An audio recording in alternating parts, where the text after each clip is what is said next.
फासिका farm house रे गुलिकांड रे गोविंद नायक मृत कारण अस्पष्ट पुलिस तदंत जारी।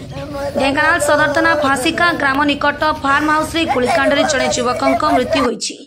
सूचना मुताबक ढेंकानाल सदर थाना कलांग चाकुंडा नाली ग्रामर युवक गोविंद चंद्र नायक फासिका शिव मंदिर निकट निज फार्म हाउस रे गत राति रे सोईथिबा बेले भोर 4टारे फार्म हाउस को कई दुर्बृत्त आसी टर्च मारिथिले।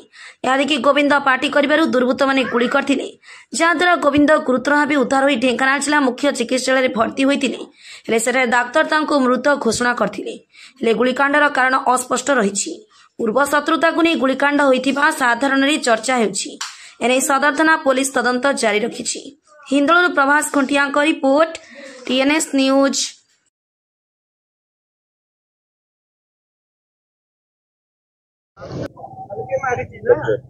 वरुण कुमार नायक कलांग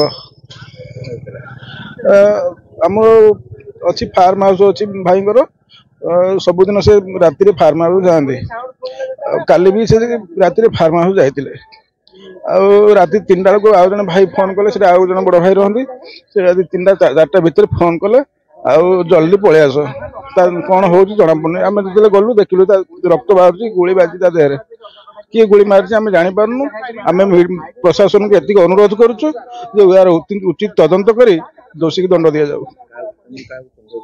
सन्देह क्या आम तो निजे जानू से तो सबुदिन भाया जाते कि किए मारला आम क्या देखी क्या जानू क्या कहूँ ये आम प्रशासन को निवेदन करुचु उचित तदंत करा।